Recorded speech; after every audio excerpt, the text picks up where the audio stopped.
Welcome to the Redirect Podcast. My name is Abigail Freshley. And I'm Emily Rojas. The Redirect Podcast is a show where we shift the conversation back to books. We discuss themes from some of our favorite books and how those themes show up in real lived experiences. On today's episode, we are continuing our conversation on the complicated and nuanced book series, Harry Potter.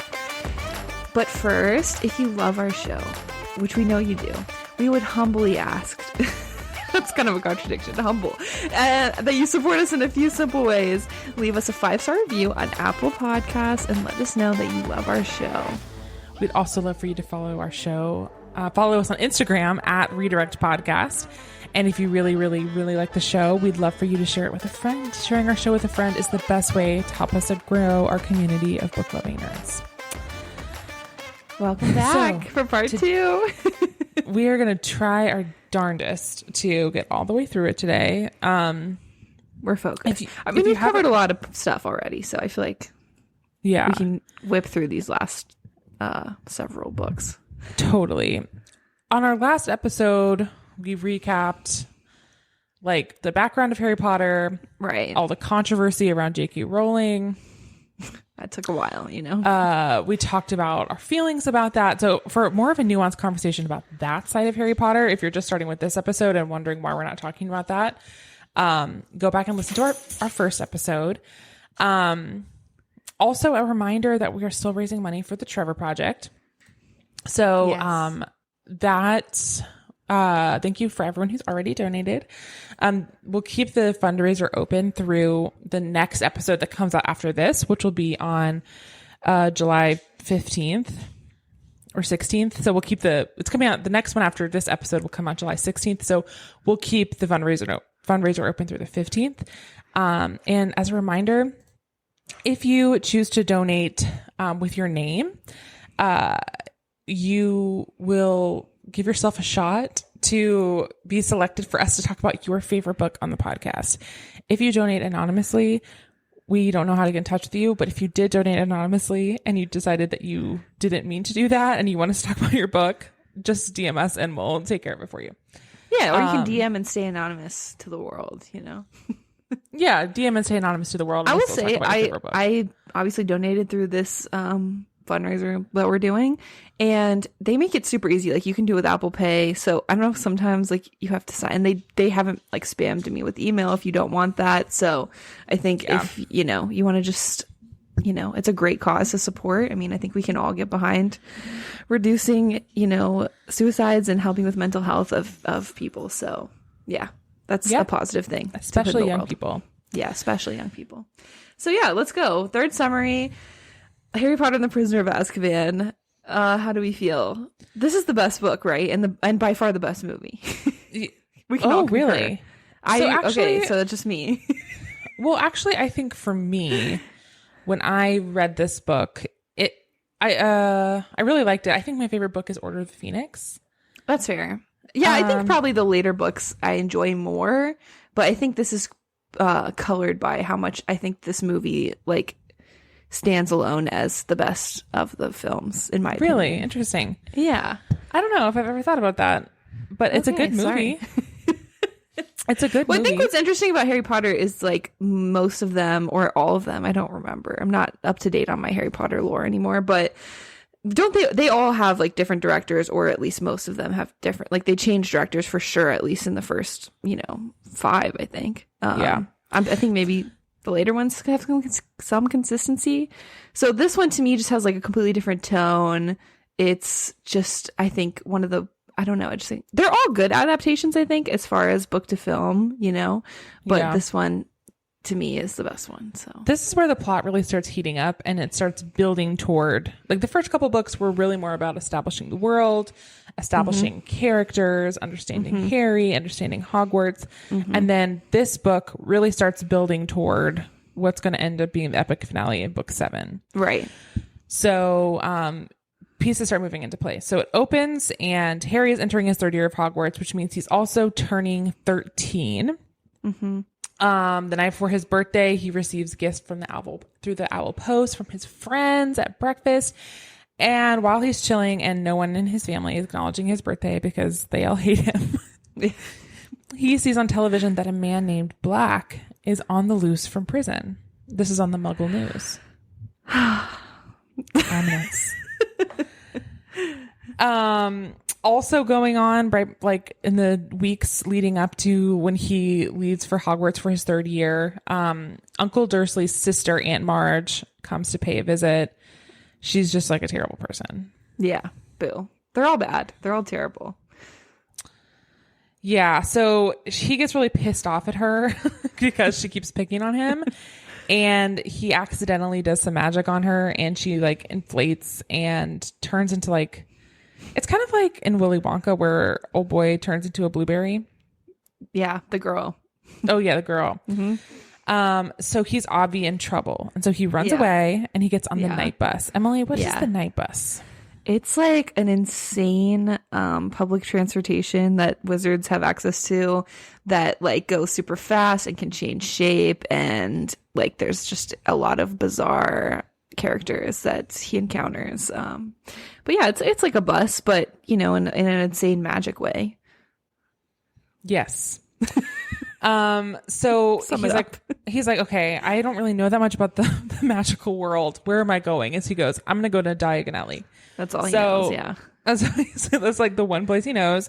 So he goes there, and then he pulls up in Diagon Alley, and he runs into the Minister of Magic, which is basically like the president. Yeah. And he's like, Harry, my boy, what's up, bro? What's up, dog? Thanks for saving the world. Yeah. Good to see you. And he's like, I must be in so much trouble. But he's like, no, don't worry about it. It's so chill. Like, don't even sweat it. And he's like, that's weird. And when he shows up there at the Leaky Cauldron, guess who's there? Harry and Ron. Hermione and Ron. BFFs. And this is where we get introduced into the world of magical pets, which is fun. Emily, what is that all about? So basically at Hogwarts, you can have, isn't it 3? Like you can have a cat, an owl, or a rat. Well, no, because Neville has a toad. That's so true. Why did I think there's only 3? Maybe it's 4. Anyways, who knows? Maybe you can have any kind of pet.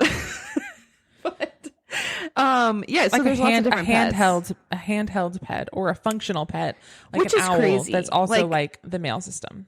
Why are we allowing 12, 11, 13, 14-year-olds in this boarding school to have whatever pets they want, basically? Also, multiple of those pets are predators to the other. So a cat can eat a rat. Work? Yeah. An owl can eat a rat and probably a cat. Yeah. And or at least maim it, you know? An owl. Well, have you seen the documentary with Colin? Have I? Owl? Yeah. What is that called again? The Staircase. Oh my God. That was I've consumed every piece of media on that case. Okay. So if that is to be believed, right, then an owl could kill a person could too. Kill a human.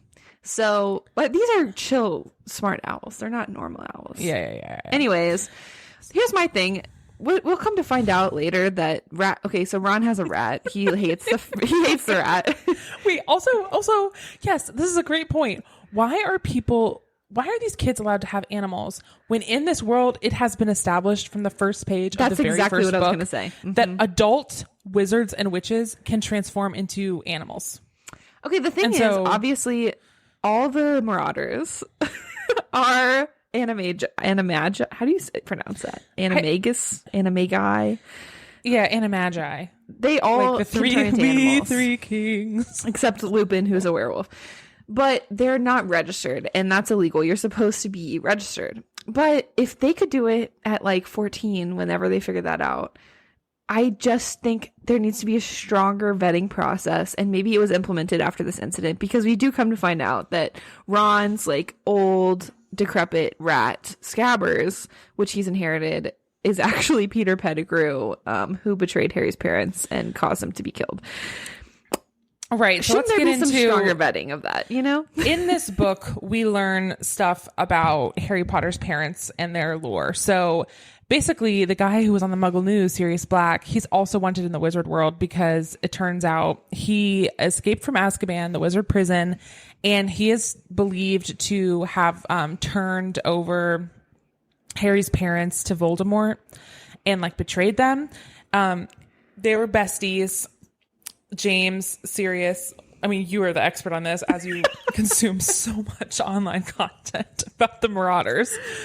But really James, deep. Sirius, Peter, and Lupin. Yes.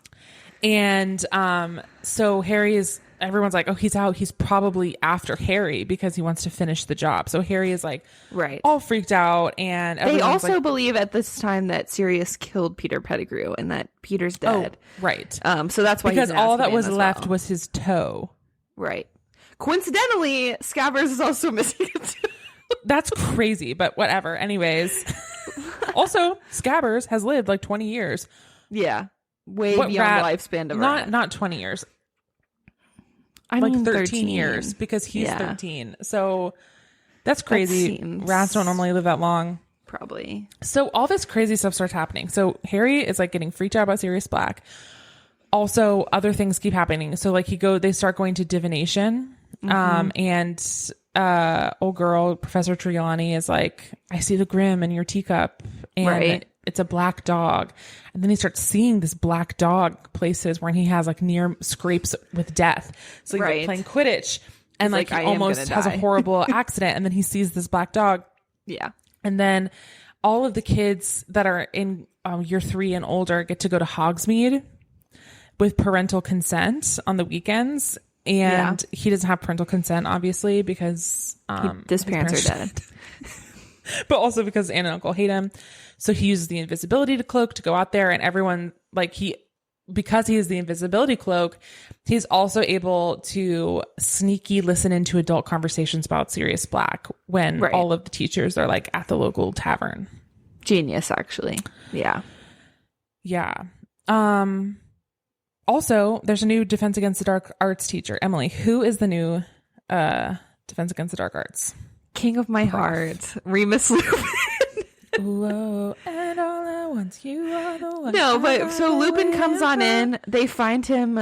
The trio encounters him initially on the train to Hogwarts. He's like sleeping. They're like, "Who's this homeless guy?" But he's their new professor. He's also a werewolf, which you find out. There's a point where like Snape takes over his class. Turn your books to page 90. Isn't it 394? 394. And he's like, hey guys, we're going to study about werewolves today for no reason. Because Snape obviously grew up with them. He knows about the werewolf thing. And then you also have a moment where he sees like his Bogart, his biggest fear, and it's like the full moon. So you're like, oh, that's weird. So yeah, and Hermione obviously figures it out, but nobody else figures it out. Also, what's going on at this time is because Sirius Black is on the loose. Hogwarts is starting to be guarded by these things called Dementors. So this is our intro to Dementors, which are like these soul-sucking wraiths that if they like get too close to you, they like suck all the happiness and joy from your life and can like basically freeze your heart if they like do the Dementor's kiss. Which, again, I'm going to question Dumby on that because what the hell? Like, there's literal children here. Albie. I know why they're... Albie. I mean, I guess you're afraid of Sirius. But, like, should these Dementors be at a school? No, probably not. But it's an important plot device because you get the introduction of Patronuses, which kind of scare off the Dementors. And Harry's learning how to cast his own Patronus throughout the course of this book. So, yeah. You know. And it turns out he's pretty good at it. Yeah, as he is with everything, naturally. Yeah, because he's just great. And then also, Harry, when he's in the Defense Against the Dark Art class, they're learning how to, like as you mentioned, to fight off these Bogarts that are like take the shape of something you're afraid of. And Lupin thinks that when he goes up, that Voldemort, like the thing is going to take the shape of Voldemort, and it would scare everybody, but it didn't. It took the shape of a Dementor. Yeah. Which is like a flex, because I would be most scared of the person who killed my parents probably, but no, Harry's so just another little wrinkle here, a cool thing, something that's very cool and takes like really helps launch the rest of the series, is that because Harry can't go to Hogsmeade with all the homies, Fred and George give Harry this map, and they're like, this is a secret map. It's like charmed, so you have to say this like charm for it to like populate with the stuff, and it shows you everyone who's in Hogwarts. It shows you secret passages in and out, and you can see when people are coming, and it's awesome. And you have to say, I solemnly swear I'm up to no good, and then tap the thing. And then when you want it to go away, you tap it and say mischief managed, which is just so freaking cool. I loved this concept. Yes. And so Harry is like, oh, I can do lots of more hijinks and sneak out to the restricted section of the library. And because I know whenever people are coming around the corner. Right. But one day, well, we'll get to that. Other things that happen is in the middle of this book, like during Christmas, Harry gets a firebolt. Yeah. From an anonymous sender. Yeah, which that's is like weird. the best top of the line broomstick for Quidditch. Yes. Odd. Okay, so that happens. Things are weird.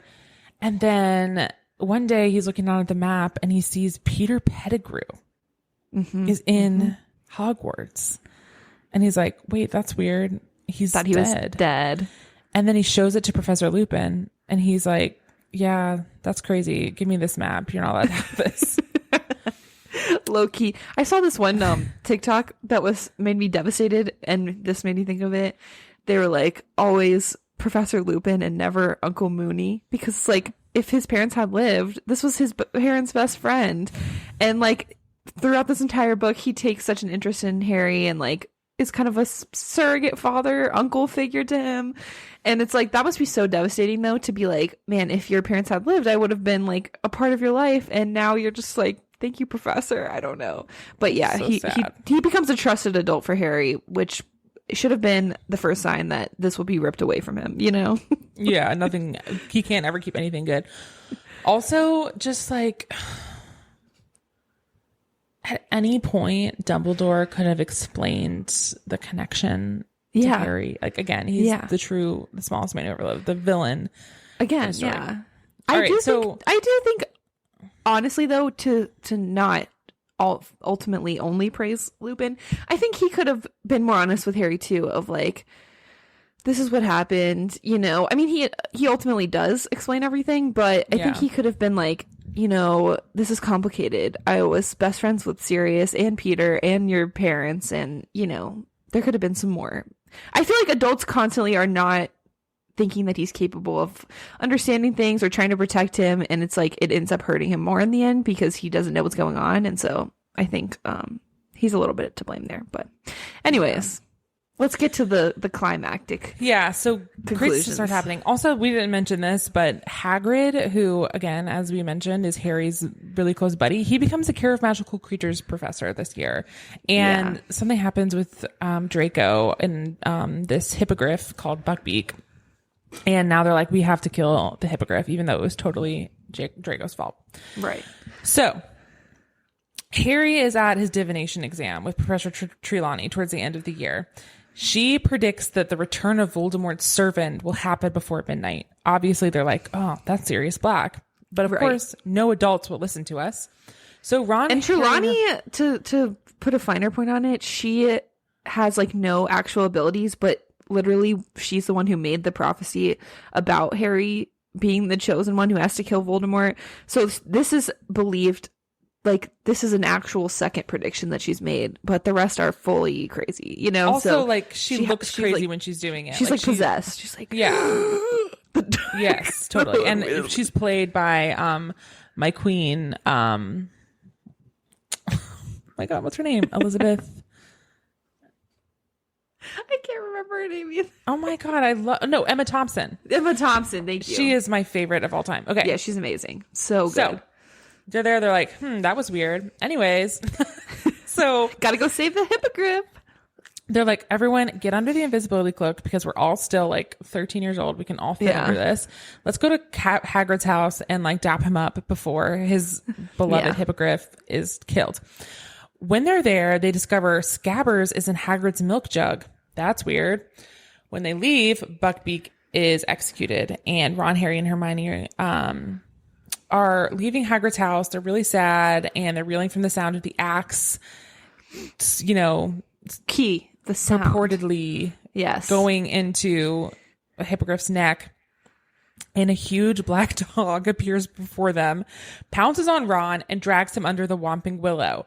Harry and Hermione and Crookshanks dash down after them. Oddly, Crookshanks knows the secret knob to press to still the flailing tree, and they move through an underground tunnel and arrive at the Shrieking Shack, which is a place in Hogsmeade.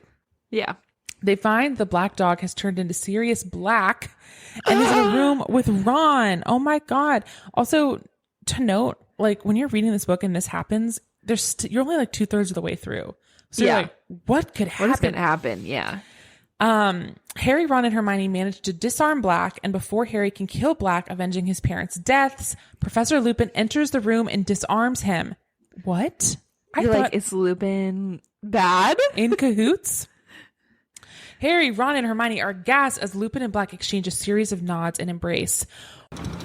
Well, Sirius, looking rather ragged, aren't we? Finally, the flesh reflects the madness within. Well, you'd know all about the madness within, wouldn't you, Remus?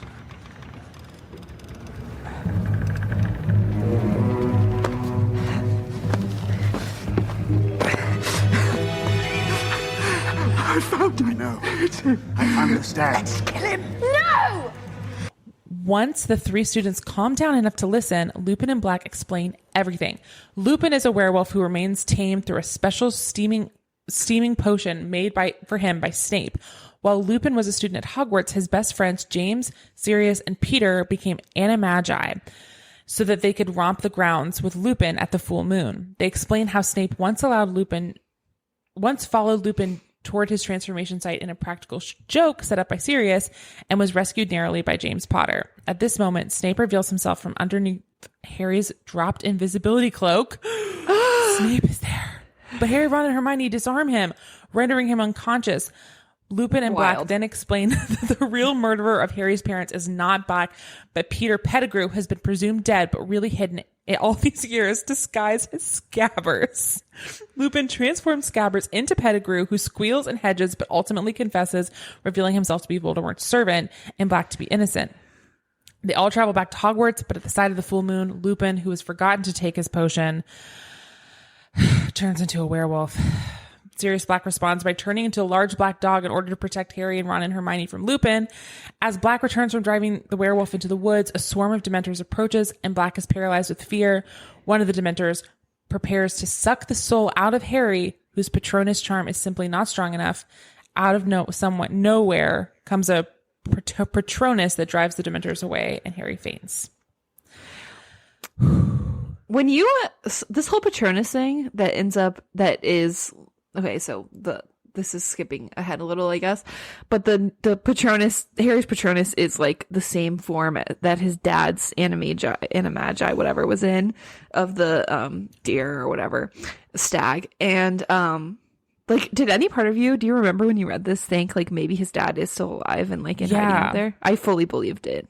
I remember thinking like, my gosh, his dad's still out there somewhere. Earlier in the book, it had been established by Lupin that his dad's was a stag. Yes. And yeah, and he was like, I think I saw my dad. And everyone's like, oh, Harry, that's really sad that you think that. Mental illness, babes. In it. So anyways, you're like, okay, what could possibly happen now? Yeah. What happens is that Harry wakes up in the hospital wing, and Snape and Cornelius Fudge, the Minister of Magic, are discussing the fact that Sirius Black is about to be given the fatal Dementor's kiss. But at this point, Harry knows that Sirius was a good guy and his godfather. And he did his waiting in Azkaban. He's already paid. By the way, the punishment, I understand killing is bad. Okay? Yeah. But the punishment in the Wizarding World is whack. If you think that the death penalty is not great that we have here, try thinking like taking someone's soul. And also he was imprisoned just in this like horrific, the conditions are not good. Like at that they point, are not trying to more humane. Yeah, they're not trying to rehabilitate people in the Wizarding World, okay? They are trying to suck their souls. Avada Kedavra. Avada Kedavra. Avada Kedavra. No, yeah. So I just have a lot of problems. They need criminal justice reform. Hermione, let the house elves go and focus on something that really matters. The prison conditions are not good. Anyways, they go back in time. Literally. And then like also you would just think that in the wizarding world, the use of magic would allow you better pathways to not falsely imprison someone like we do in the Muggle world. Right. But like that didn't happen here. There's some like, lore that Sirius could have given his memories to like clear himself up, but then he would have revealed that Lupin was a werewolf and that his friends were unregistered animagi, so he decided to not do that to clear his name and suffered. I truly don't think that J.K. Rowling thought of that, but I think that's that lore. the girlies online have thought of that, and that is okay. Here's the thing, though. I'm just objectively. This is going to have to be 3 episodes. 30 minutes. It's fine. It's fine. No. Here's the thing. She didn't think of it because she's an idiot, But you're saying, what is the other explanation? Like, he obviously there's a truth telling potion. They literally can take a memory out of your mind and look at it.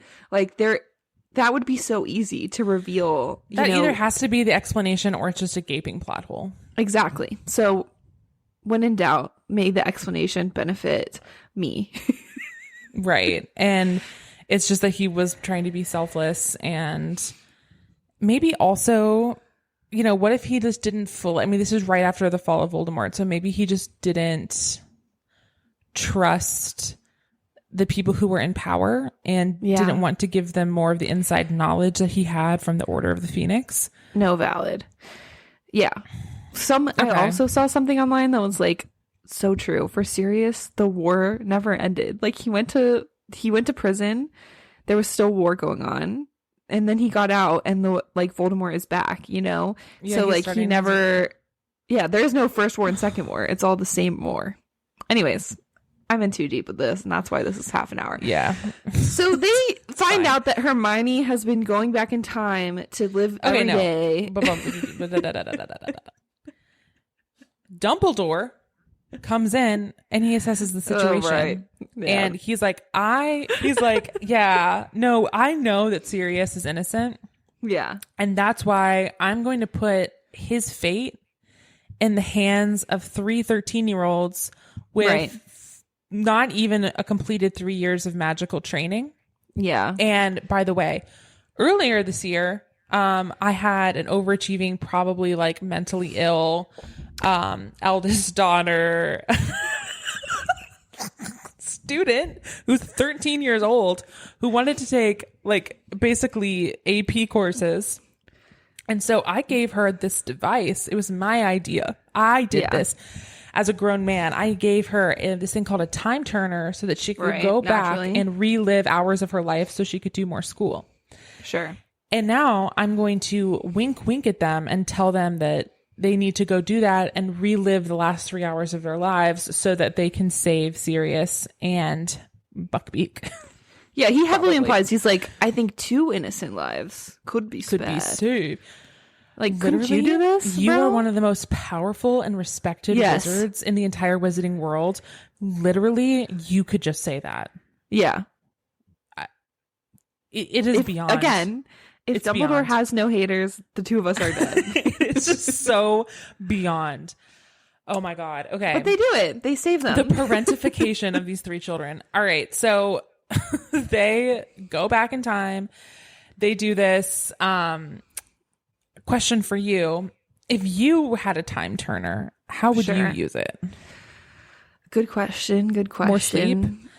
Oh, yeah. Yeah. That would be great. Or like read more. You could go back in time and use your whole day, read 2 books at once simultaneously. So the key here is that like you can't let yourself see yourself. Right. So you can't be where you were before. Right. And you can't undo things. Yeah. You can't change past you is still on their course. You were basically just doubling you. So like when they went back in time, they were trying to basically compete against themselves, Right. to change the outcome of what happened. Yeah, I think more sleep sounds good. I think I would use it for like messy reasons. I would like eavesdrop on people and stuff. Oh, that would be good too. But you need the invisibility cloak as well. That would be key. Yeah, you would need that. So basically, they let Buckbeak go. They set him free. They, they go follow these people. They let Sirius out. And then he also is the person who sends the Patronus to get the Dementors away. So the Patronus that appeared out of nowhere was Harry all along. And not his dad. Casting it for himself. Yeah. And then they give Sirius Buckbeak, but like but Peter Pettigrew got away. Mm-hmm. So they weren't able to clear Sirius's name. So Sirius can't just be integrated back into society. He has to remain in hiding. Which again, like Dumbledore can't help with that. Like you said, the most powerful wizard. He is a witness. The trios were witnesses. Lupin's a witness. They can't be trusted to say, no, we definitely saw this. They can be trusted to hold the entire fate of the wizarding world in their hands, but not this. Yeah. Emily. Yeah. So right. Harry gets back on the train back home, which again, they're still sending him back home. Right. And Lupin is not allowed to come back to Hogwarts because he almost became a werewolf in front of, all the kids. Which, okay, questions. No, yeah, fair enough. But like, we can have Dementors. We can have Voldemort literally living in There's the a giant school on the squid back that lives of in the someone's lake. head.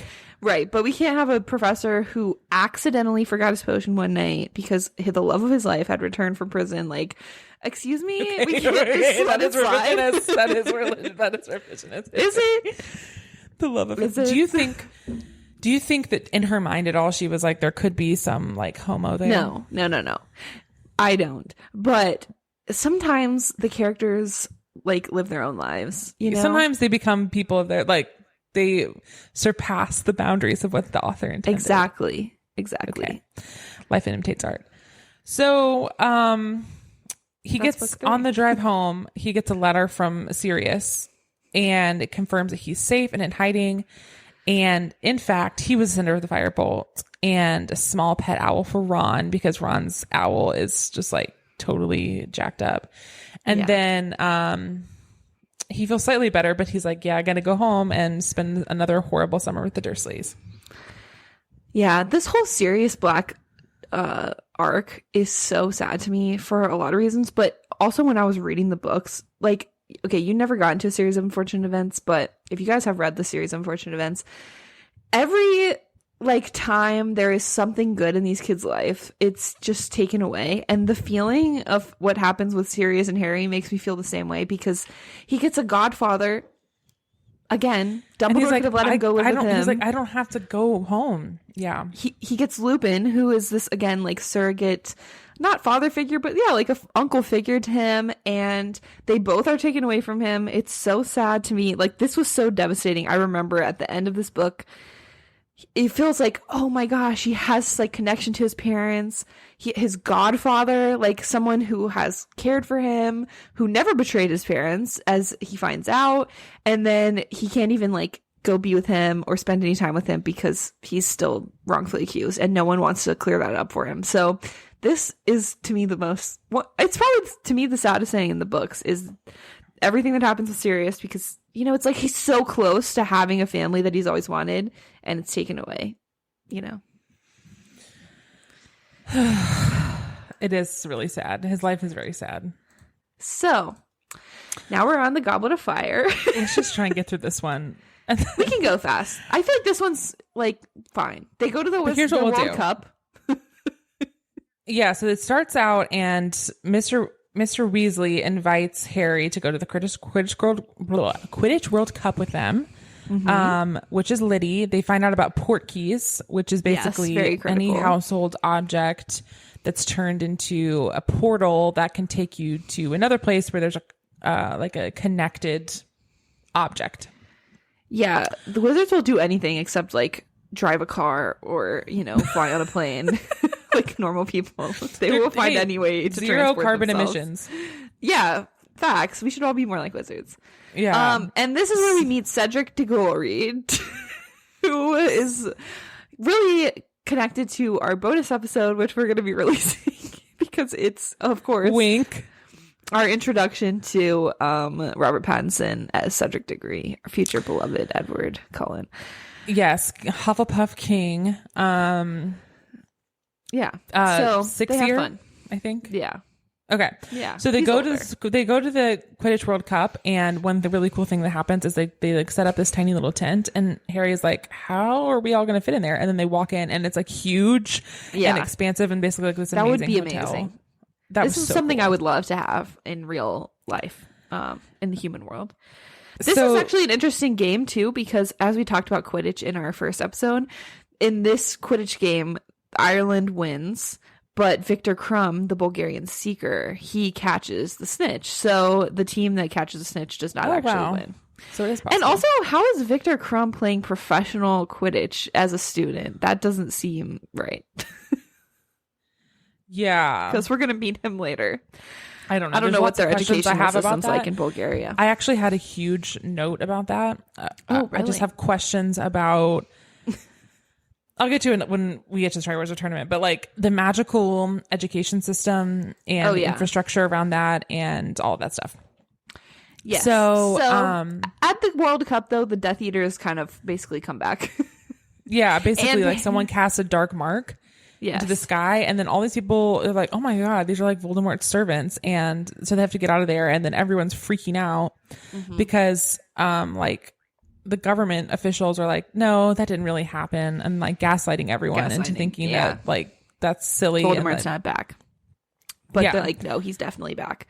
like And people. meanwhile, Harry's wand is missing while that happens. So it's suspicious, you know?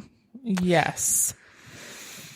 We get a new Defense Against the Dark Arts teacher again, Mad-Eye Moody, who this says Mad-Eye Moody is a competent teacher, which is a first for them. Yeah. No, Lupin was pretty good. But yeah. So the gang goes to Hogwarts. Mad-Eye Moody is their new teacher. And then Dumbledore gets up at the beginning of the school year and is like, "Hey, everybody, the Triwizard Tournament is happening." And it happens between schools. Us, Beauxbaton, Beauxbaton, which is like Durmstrang.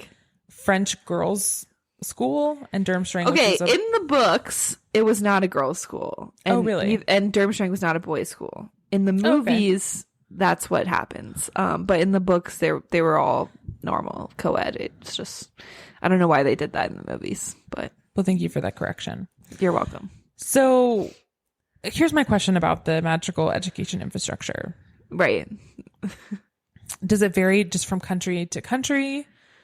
Because, like, could you be a foreign exchange student? Is there only one magical school per country? Right. Do they have a baseline curriculum? Because it seems like in the magical world, like, you would need, you know what I'm saying? Like, that is not explained, and I would love a further explanation of that. I do think that, and I'm sorry for people who are more versed, I do think that on, what's that website J.K. Rowling made? Pottermore. I do think she had more lore about the schools on harrypotter.fandom.com/wiki. It says there are 11 schools in the world which are registered with the International Confederation of Wizards, but there were smaller and less well-regulated institutions as well.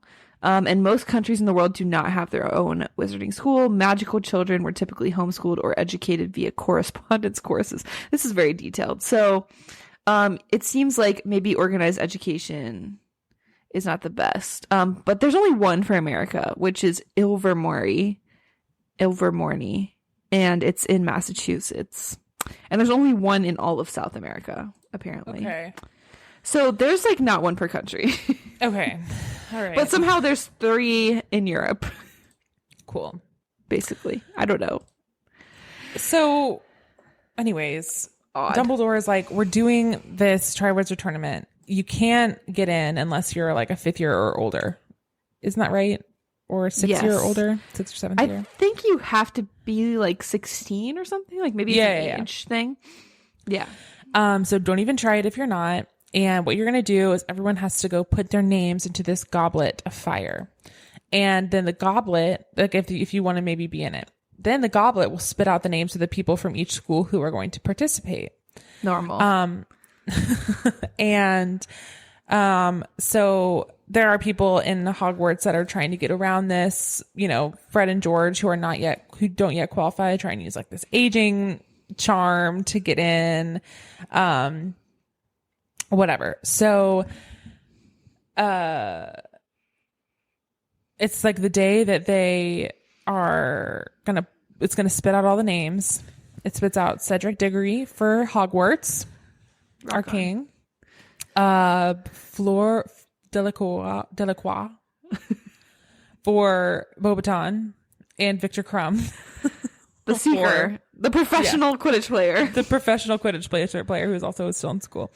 And then it's like, they're going to, okay, yay, these are our people. And then it's like, also Harry Potter. And then this is the iconic moment from the movie where Dumbledore is like, how, Harry, did you put your name in the Goblet of Fire? He's shaking. It's a conspiracy theory. I protest. Harry. I protest. Harry, did you put your name in a goblet of fire?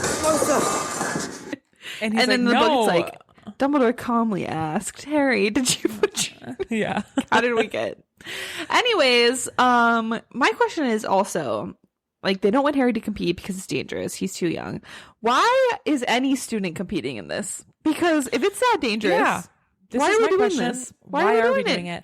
Why can't we just have field day? Why can't we do a good old sack race, a tug of war? Why are we doing things where you're going to risk your life for what? Literally. The glory of your school? Like, you don't even get money for it. Like, it's schools just like, that we've, by the way, never heard of before now. There's not even long-standing rivalries between them. There's no established rivalry. It's just vibes. Let's just send these kids out. Ridiculous. And so yeah, Harry's freaking out because he's at a significant disadvantage for a few reasons. One, he has less magical training than his peers who are participating in this. Also, everyone thinks that he's annoying because it's like, Harry this, Harry that. Gryffindor wins the cup every year because like valid, it's freaking Harry. by the way. Right. And Ron is mad at him because he's like, dude, you're always like, just tell the truth. Yeah. They're like 14. He's like, you're always like overshadowing me. I'm so annoyed. And they're all just kind of like hormonal and pissy and like annoying. Right. Also, in this stage in the movie, their haircuts are just out of control. Atrocious. They're just atrocious. So he's like trying to figure out what he's going to do. Also, at this time, we're introduced to the unforgivable curses. Through the Defense Dark Arts, which are the Imperious Curse, the one that like controls your mind, the Cruciatus Curse, which inflicts pain, and Avada Kedavra, the Killing Curse, the unforgivable. Killing Curse, which I guess they really mean unforgivable again because they will take your soul if you do this. Yeah, they do. It's like what? So there's 3 tasks. First challenge comes dragons. First one is a dragon. You have to go in an arena. It's a crossover between Fourth Wing. So a dragon without his rider is a travesty. A rider without his dragon is dead. Welcome to the Fourth Wing. So, God, I love the feeling I had the first time I read Fourth Wing. In a way it just unmatched, ignited something in my life. Harry is tipped off to the fact that they will be fighting dragons via this very complicated situation with Ron because his older brother Charlie helped bring in the dragons, but he didn't want to tell him because he was mad at him, but he didn't want him to die. So he told like 1 million people who told him. And the way that he fights the dragon is that he summons his broom all the way from his dorm room and then just flies around the dragon. Right. Until he can capture the golden egg. Which is the whole point. They have to get this egg. So he wins.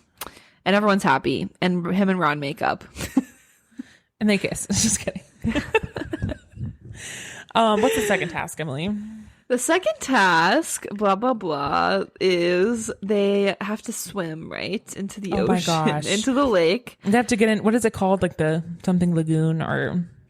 Yeah, what is that called? I don't know. But the egg has like a clue inside of it.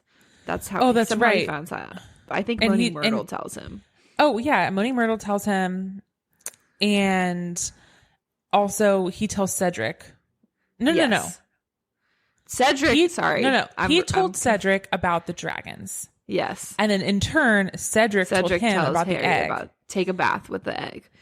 Yes, because also Cedric feels bad because everyone at school is wearing these like pins that say Potter stinks. Yeah, which is funny. It's actually like low-key a horrible burn.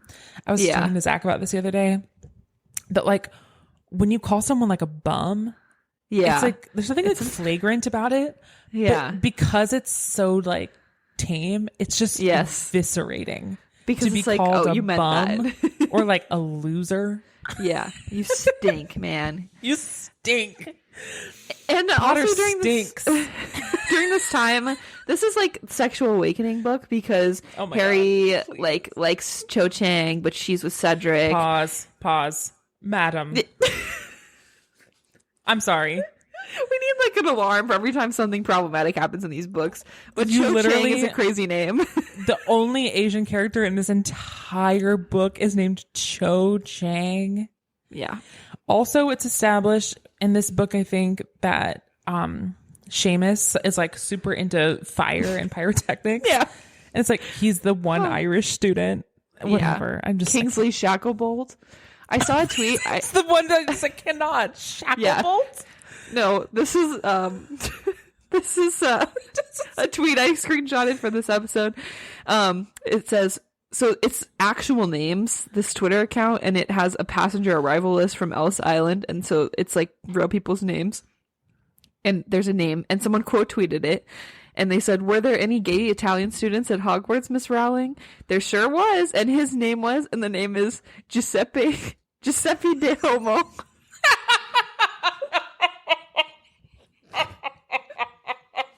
That is how she comes up with these freaking names in this book, though.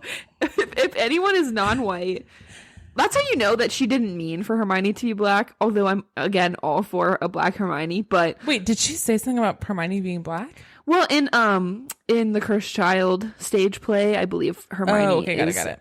played by a black woman, or at least was when it first started. But if she had meant for Hermione to be black, you would have known. Yeah. She would have been like something. I don't like. Don't go there. I can't. It would have been. Try to think of something. It would be obscene. Anyways, okay, so there's tension between Cho Chang. Harry wants to be with Cho. Cho's with Cedric. Ron is obviously into Hermione. Hermione's into Ron, but they can't admit that to themselves yet because they're too young. Also, there's like that tension between them. But Ron is also with this girl named Lavender. I don't think he's with Lavender yet. I don't think that happens till a later book. Okay, JK. But she's going to the dance with Victor Crumb. And he can't just be like, hey, I wanted to go to the dance with you. He just has to be a jerk to her instead. Yeah.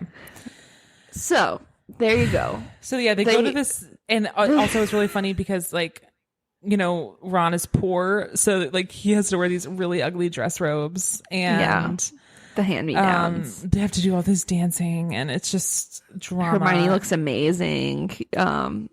Gorgeous dress. So mean to her. Yeah.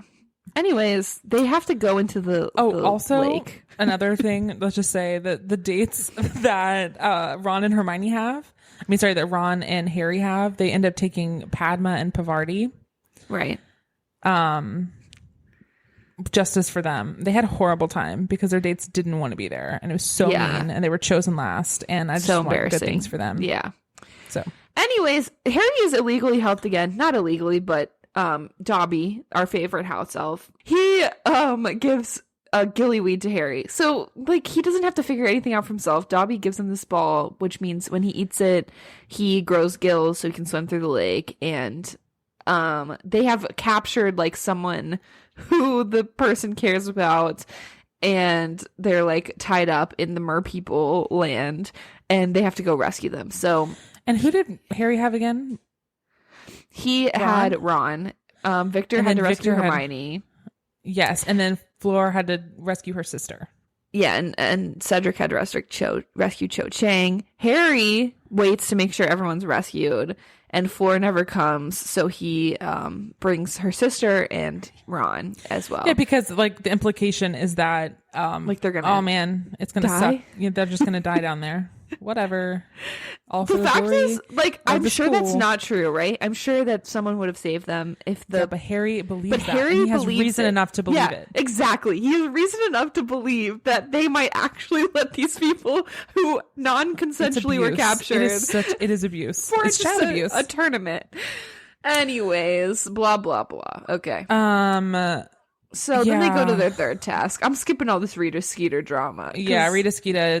Yeah, just go read the book if you want to find out about that. So the third one, they are taken to the grounds of a maze, like a corn maze, Like a basically, corn hedge maze. maze. Yeah, just come to the south Back during the fall, and into you guys would have been the prepared. hedge maze. Okay, so they have to go through there, and when they get to the end is when there's going to be like the cup, Right. and that's like how they would win.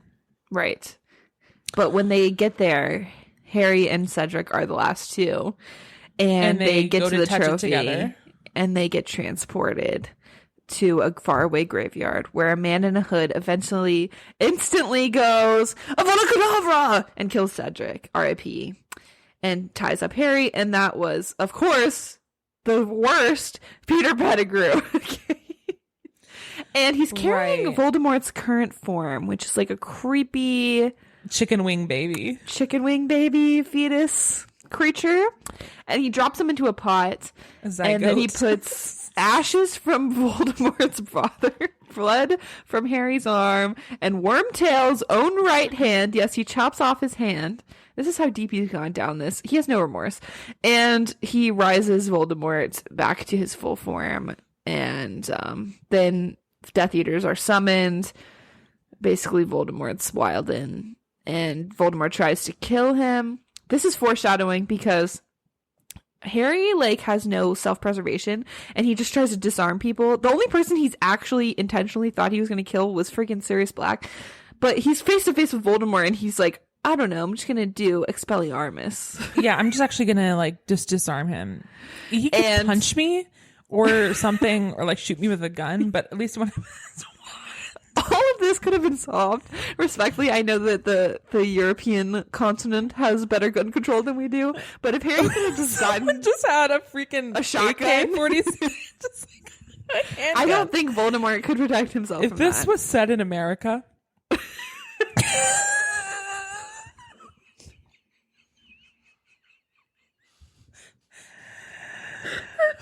everyone would have a right to a gun, and everyone would have been killed already. Like, literally. Someone would have shot up Hogwarts. Yeah. Anyways, he makes his way back.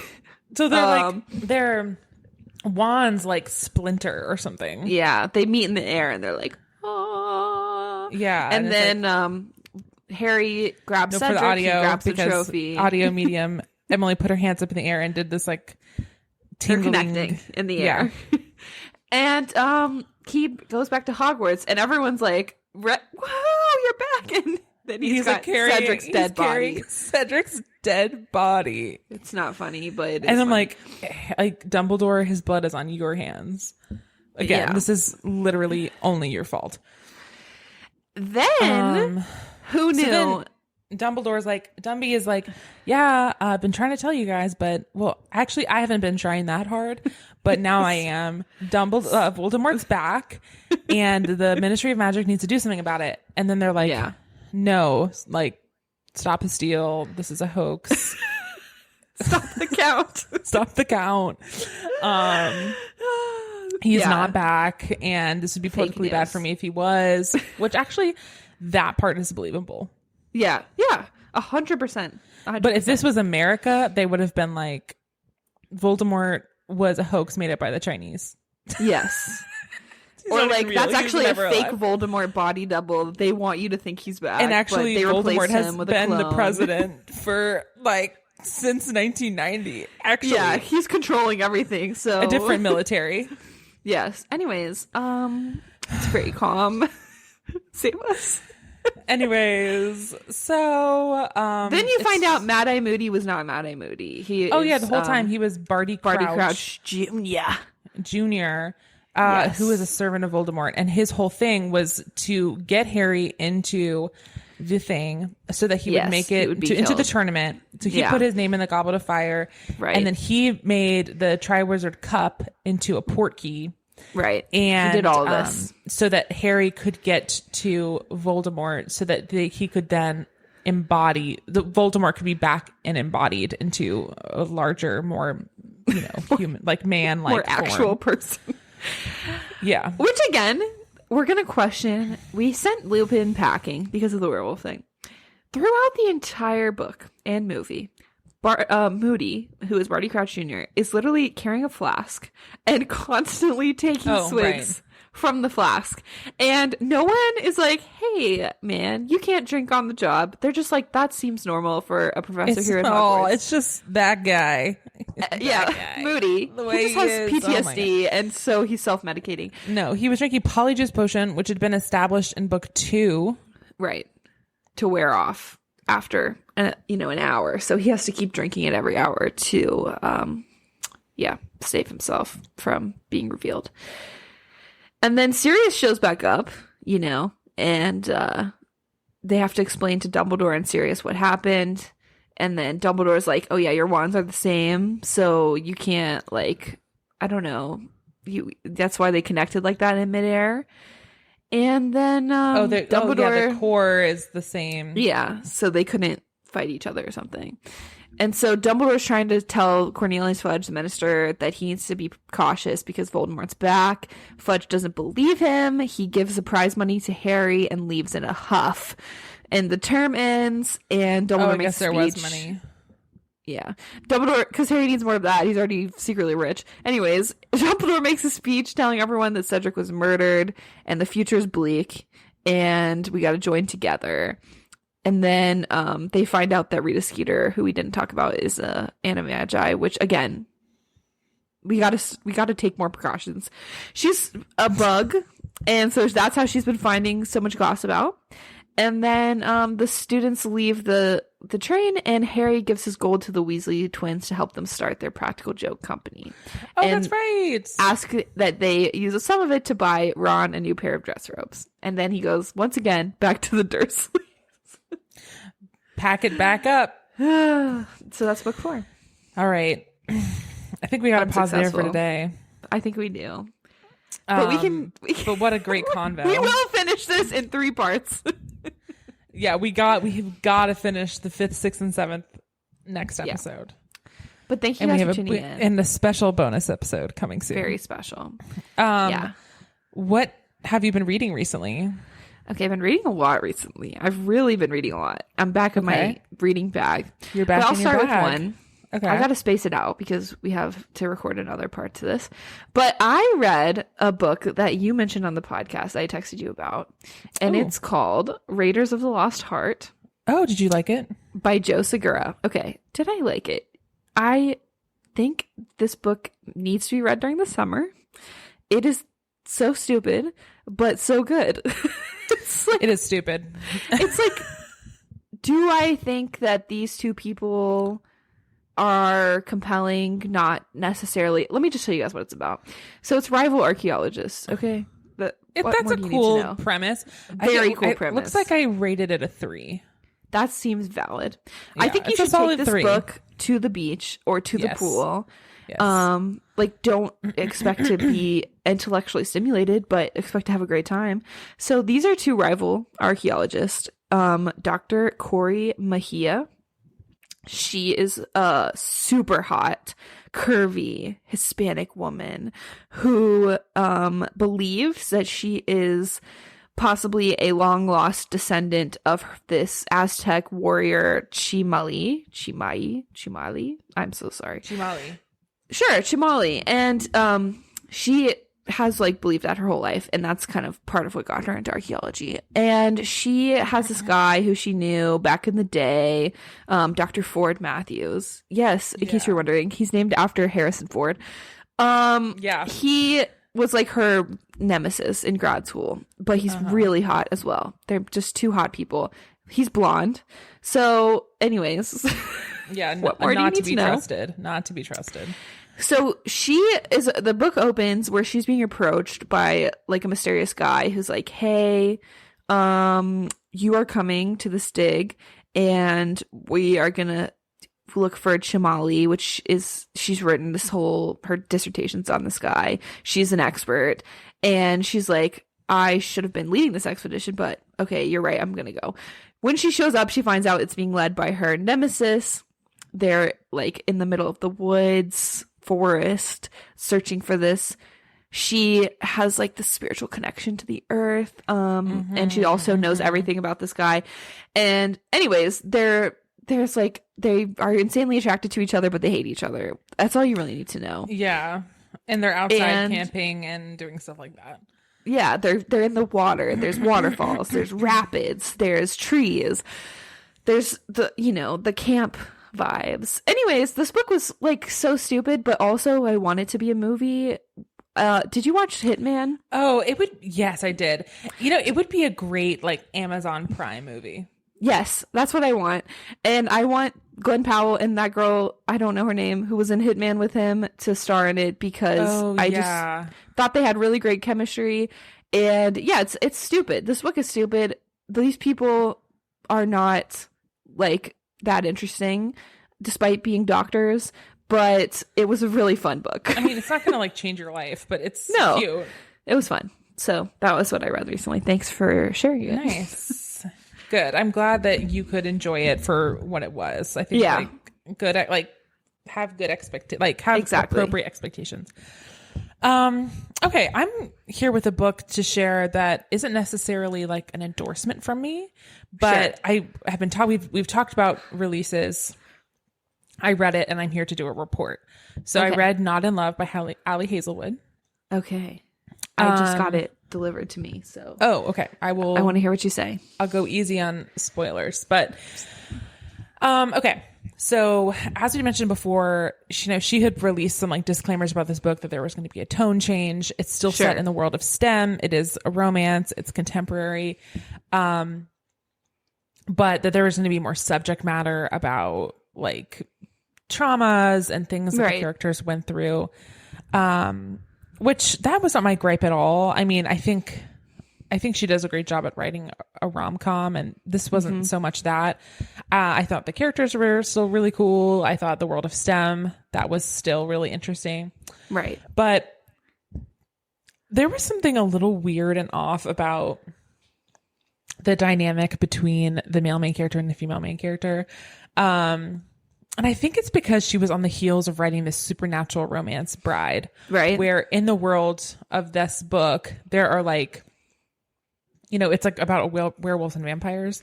So there are like instinctual and like genetic compulsions and things like that these characters have. Like, for instance, the male character being like, I'm a werewolf and my instincts are telling me to like protect you, or like then, I'm so drawn to you or whatever. That doesn't feel realistic when you're not in that world. Like, it's forgivable and understandable when you're there. And I feel like I got that little bit of that sense in this book in a way that was just like a little off-putting. I think it was like good, not great. I enjoyed it. I gave it 3.5 stars. I would say like, I don't know if it was necessarily my thing. And I think I had a hard time like really enjoying the romance between the characters because it felt just a little bit off. Yeah. And it is enemies to lovers, but not in as much of a fun way. I don't know. Yeah. So I actually don't think that you're going to like it. Yeah, probably not. Yeah, I was actually thinking, I was like, oh, I don't think Emily's gonna like this, because it was less on like the humor of the cool side characters and more on the heavy conversations about food insecurity and parent loss and trauma and all this stuff. But and then just like the smut part. So Yeah. I don't know if it's going to be your fave, TBB. but I'll let you guys maybe know. I will be proved wrong, but still will read her next release. Like, Yeah. and she released another book, or she announced another book that's going to be released that is a sports romance between a diver. So good. And a diver and a water polo player, or Something like that. Swimmer. And they have I'm some kind of excited about secret. I've been trying to figure out what the secret could be, but I'm really excited to read that. yes, So- I love a sports romance. What can I say? Yeah. And I don't still love will as much send- the enemies to lovers. Yeah, I will still. The thing is, it's like complicated. Like the tension in the book is that she works for this like tech startup thing that his company is trying to acquire, and Interesting. it makes her feel bad, but in the end, he's not really bad. Yeah. So, Okay. anyways, I'll still let you read know. anything she releases. Yeah. This one just didn't hit Not for you. that high level for me. Yeah. Fair enough. All right. See you guys in part 3. Okay, bye.